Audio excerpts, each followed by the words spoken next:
കേരളം നിയമസഭാ തെരഞ്ഞെടുപ്പിന്റെ ചൂടിലാണ്. വരുന്ന നിയമസഭാ തെരഞ്ഞെടുപ്പിൽ സംസ്ഥാനത്തെമ്പാടുമായി ഏതാണ്ട് 10ഓളം മണ്ഡലങ്ങളിൽ CPM BJP ഡീൽ എന്ന വളരെ ഗുരുതരമായ ആരോപണമാണ് UDF മുന്നോട്ട് വയ്ക്കുന്നത്.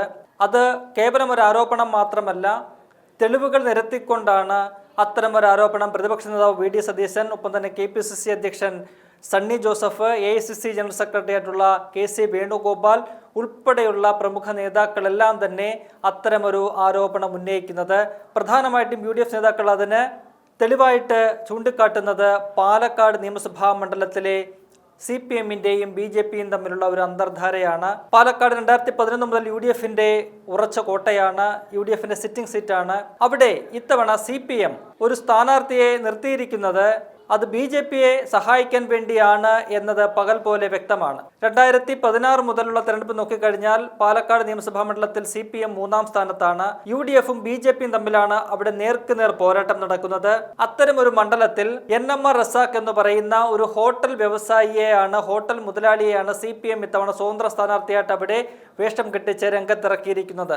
CPM-ന് അവർക്കിഷ്ടമുള്ള ആരെ വേണമെങ്കിലും സ്ഥാനാർത്ഥിയാക്കാനുള്ള സ്വാതന്ത്ര്യമുണ്ട്, അവകാശമുണ്ട്.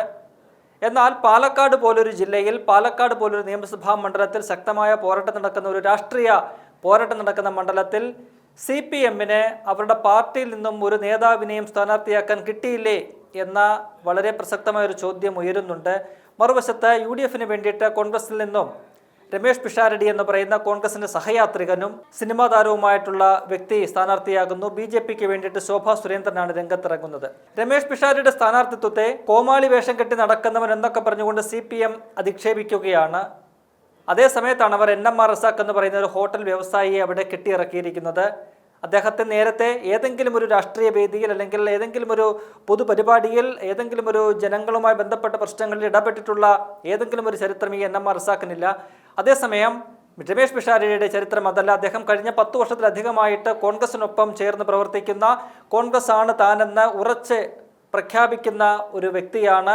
കോൺഗ്രസിന്റെ ആശയ സംഹിതകളെ നെഞ്ചോട് ചേർത്ത് പിടിച്ച് അതിനു വേണ്ടിയിട്ട് വാദിക്കുന്ന ഒരു വ്യക്തി കൂടിയാണ് രമേഷ് പിഷാരടി.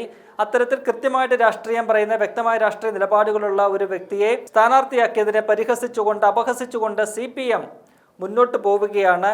അവിടെയാണ് UDF ഇത്തരമൊരു ഡീൽ ആരോപണം ഉന്നയിക്കുന്നത്. നമുക്കറിയാം, പാലക്കാട് UDF-ന് സ്വാധീനമുള്ള 3 പഞ്ചായത്തുകളുണ്ട്. അതിൽ ഏറ്റവും കൂടുതൽ സ്വാധീനമുള്ളത് പിരായിരി പഞ്ചായത്താണ്. അവിടെ ന്യൂനപക്ഷങ്ങൾക്ക് ഏറെ പ്രാമുഖ്യമുള്ള ഒരു പഞ്ചായത്ത് കൂടിയാണ്. അവിടെ പരമ്പരാഗതമായി ന്യൂനപക്ഷ വോട്ടുകളെല്ലാം തന്നെ ചെന്ന് വീഴുന്നത് UDF-നാണ്.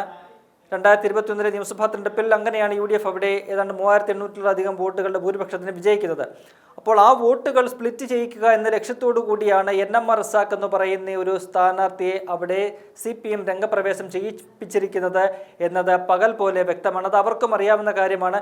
3-ാം സ്ഥാനത്ത്, ദയനീയമായി 3-ാം സ്ഥാനത്ത് നിൽക്കുന്ന CPM-ന് എത്രയൊക്കെ ഗിമ്മിക്കുകൾ കാണിച്ചാലും അവിടെ ജയിച്ചു കയറാൻ കഴിയില്ല എന്നത് ഷുവറാണ്, ഉറപ്പുള്ള കാര്യമാണ്. അവിടെ എങ്ങനെയെങ്കിലും കോൺഗ്രസിനെ തോൽപ്പിക്കുക, തങ്ങൾ ജയിച്ചില്ലെങ്കിലും BJP ജയിച്ചാലും അവിടെ പ്രശ്നമില്ല. മറുവശത്ത് കോൺഗ്രസിൻ്റെ, UDF-ന്റെ ഒരു സീറ്റ് കുറയ്ക്കുക എന്ന ലക്ഷ്യമാണ് CPM-നുള്ളത്. അതിനുള്ള നീക്കമാണ് അവർ അവിടെ നടത്തുന്നത്. ഇതിന് CPM നൽകുന്ന മറുപടി എന്ന് പറയുന്നത്, തങ്ങളുടെ സ്ഥാനാർത്ഥി ഏറ്റവും മികച്ചതാണ്, തങ്ങളുടെ സ്ഥാനാർത്ഥി ശക്തനാണോ ദുർബലനാണോ എന്ന സർട്ടിഫിക്കറ്റ് നൽകേണ്ടത് കോൺഗ്രസ് അല്ല, കോൺഗ്രസിൻ്റെ ആ ഒരു സർട്ടിഫിക്കറ്റ് തങ്ങൾക്ക് വേണ്ടതില്ല, തങ്ങൾ അവിടെ വിജയിക്കാൻ വേണ്ടിയിട്ടാണ് മത്സരിക്കുന്നത്, 3-ാം സ്ഥാനത്ത് നിന്നും 1-ാം സ്ഥാനത്തേക്ക് എത്താൻ കഴിയുമെന്ന ആത്മവിശ്വാസം തങ്ങൾക്കുണ്ട് എന്ന വീരവാദം അടിക്കുകയാണ് പാലക്കാട് അവർ ചെയ്യുന്നത്. മാത്രവുമല്ല, പാലക്കാടും കാസർഗോഡ് മഞ്ചേശ്വരവും പോലെയുള്ള മണ്ഡലങ്ങളിൽ അത് UDF-ഉം BJP-യും നേർക്കുനേർ പോരാട്ടം നടക്കുന്ന മണ്ഡലങ്ങളാണ്. അവിടങ്ങളിൽ ഏതെങ്കിലും തരത്തിൽ UDF-നെ സഹായിക്കുന്ന യാതൊരു നിലപാടും സ്വീകരിക്കേണ്ട ബാധ്യത തങ്ങൾക്കില്ല എന്നുകൂടി CPM-ന്റെ നേതാക്കൾ പറഞ്ഞു വെക്കുന്നുണ്ട്. നോക്കണം, UDF-നെ വിജയിപ്പിക്കേണ്ട ബാധ്യത തങ്ങൾക്കില്ല. ഈ 2 മണ്ഡലങ്ങളിലും, മഞ്ചേശ്വരവും പാലക്കാടും പോലെ കോൺഗ്രസും BJP-യും ഏറ്റുമുട്ടുന്ന ഇടങ്ങളിൽ കോൺഗ്രസിനെ അല്ലെങ്കിൽ UDF-ന്റെ സ്ഥാനാർത്ഥികളെ ജയിപ്പിക്കേണ്ട ബാധ്യത തങ്ങൾക്കില്ല. അത് UDF തന്നെ ഏറ്റെടുത്താൽ മതി, UDF-ന്റെ ഇതിൽ വിജയിച്ചു വന്നാൽ മതി, അതിന് തങ്ങളെ നോക്കണ്ട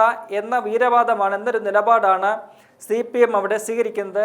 അങ്ങനെ അവർക്ക് നിലപാടെടുക്കാനുള്ള അവകാശമുണ്ട്, സ്വാതന്ത്ര്യമുണ്ട്. UDF അങ്ങനെ CPMന്റെ ഏതെങ്കിലും ഔദാര്യത്തിലല്ല ഈ 2 മണ്ഡലങ്ങളിൽ ജയിച്ചു വരുന്നത് എന്നതും യാഥാർത്ഥ്യമാണ്. അവിടെ അത്തരത്തിൽ ഇങ്ങനെ ഈ 2 മണ്ഡലങ്ങളിൽ നിലപാട് സ്വീകരിക്കുന്ന CPM പക്ഷേ ഇങ്ങ് തെക്കോട്ട് നോക്കിക്കൊണ്ട് വലിയ വായിലെ കോൺഗ്രസിനോട് വീണ് കടന്ന് അവരുടെ കാല് പിടിച്ച് കരഞ്ഞുകൊണ്ട് അപേക്ഷിക്കുന്നുണ്ട്. അത് നേമം മണ്ഡലത്തിലാണ്. കഴിഞ്ഞ ദിവസം നേമം മണ്ഡലത്തിലെ LDFന്റെ സ്ഥാനാർത്ഥി CPMന്റെ മന്ത്രി കൂടിയായിട്ടുള്ള വി ശിവൻകുട്ടി പറഞ്ഞ ഒരു കാര്യം അത് വളരെ അങ്ങേയറ്റം അപലപനീയമായ ഒരു കാര്യമാണ്. നേമത്ത് CPMും BJPയും തമ്മിലാണ് പോരാട്ടം എന്നാണ് വി ശിവൻകുട്ടിയുടെ പ്രസ്താവന. അത് ആരെ സഹായിക്കാനാണ് എന്നത് CPM വ്യക്തമാക്കേണ്ട ഒരു കാര്യമാണ്. കഴിഞ്ഞ 3 തെരഞ്ഞെടുപ്പിലായിട്ട് കോൺഗ്രസ് അവിടെ 3ാം സ്ഥാനത്താണ് എന്നത് സത്യമാണ്. പക്ഷേ എങ്കിൽ പോലും അവിടെ തങ്ങളും BJPയും തമ്മിലാണ് പോരാട്ടം എന്ന് പറയുന്നതിലൂടെ എന്താണ് ശിവൻകുട്ടി ലക്ഷ്യം വെക്കുന്നത് എന്ന് പറയണം. മാത്രവുമല്ല, ഇത്തവണ കോൺഗ്രസ് അവിടെ ശക്തമായ ഒരു പോരാട്ടം നടത്താൻ വിജയിക്കാൻ വേണ്ടി തന്നെയുള്ള ഒരു നീക്കമാണ് നടത്തുന്നത്. മുൻ MLAയും നിലവിൽ തിരുവനന്തപുരം കോർപ്പറേഷനിലെ കൗൺസിലറുമായിട്ടുള്ള KS ശബരിനാഥനെയാണ് UDF അവിടെ ഇറക്കിയിരിക്കുന്നത്. മികച്ച ഒരു പോരാട്ടം തന്നെ അവിടെ പ്രതീക്ഷിക്കാവുന്ന ഒരു സാഹചര്യമുണ്ട്. അവിടെയാണ് വി ശിവൻകുട്ടി പറയുന്നത് കോൺഗ്രസിൻ്റെ സ്ഥാനാർത്ഥി ദുർബലനാണ്, കോൺഗ്രസിൻ്റെ സ്ഥാനാർത്ഥി BJP സഹായിക്കാൻ വേണ്ടിയുള്ളതാണ്, പ്രതീക്ഷിച്ച പോലെ ഒരു രാഷ്ട്രീയപരമായിട്ട് കൂടുതൽ പക്വതയുള്ള അല്ലെങ്കിൽ തലമുതിർന്ന ഒരു നേതാവിനെ, മുതിർന്ന നേതാവിനെ അവിടെ എന്തുകൊണ്ട് ഇറക്കിയില്ല എന്നുള്ള ചോദ്യമാണ് വി ശിവൻകുട്ടി ചോദിക്കുന്നത്. നോക്കണം, പാലക്കാട് അവരുടേതായ രീതിയിൽ മറ്റൊരു നിലപാട് സ്വീകരിച്ചുകൊണ്ടാണ് നേമത്ത് കോൺഗ്രസിൻ്റെ സ്ഥാനാർത്ഥിയുടെ ശക്തി ദൗർബല്യങ്ങളുടെ സർട്ടിഫിക്കറ്റ് അവർ തന്നെ മുന്നോട്ട് വയ്ക്കുന്നത്. പാലക്കാട് അത്തരത്തിൽ UDFന്റെ സർട്ടിഫിക്കറ്റ് വേണ്ട എന്ന് പറഞ്ഞവരാണ് അവർ. ഇവിടെ നേമത്ത് BJP ജയിക്കും, അല്ലെങ്കിൽ തങ്ങൾ അവിടെ തോൽക്കും, തങ്ങൾ ജയിച്ചു നിൽക്കുന്ന സീറ്റിൽ BJP അവിടെ ജയിക്കാനുള്ള സാധ്യതയുണ്ട്, തങ്ങൾ അവിടെ തോൽക്കാനുള്ള ഒരു സാഹചര്യമുണ്ട് എന്ന് മനസ്സിലാക്കിക്കൊണ്ട് അവർ കോൺഗ്രസിനെ ഉപദേശിക്കാൻ നടക്കുന്ന ഒരു കാഴ്ചയാണ് നമുക്ക് കാണാൻ കഴിയുന്നത്. പാലക്കാട് വീരവാദം മുഴക്കി കോൺഗ്രസിനെ വെല്ലുവിളിക്കുന്ന CPM ഇങ്ങ് തെക്കോട്ട് വരുമ്പോൾ നേമത്ത് നോക്കിക്കൊണ്ട് കോൺഗ്രസിൻ്റെ കാല് പിടിച്ച് കരയുകയാണ്. അവിടെ തങ്ങളെ രക്ഷിക്കണം, നിങ്ങൾ ശക്തമായിട്ടുള്ള സ്ഥാനാർത്ഥിയെ നിർത്തണം.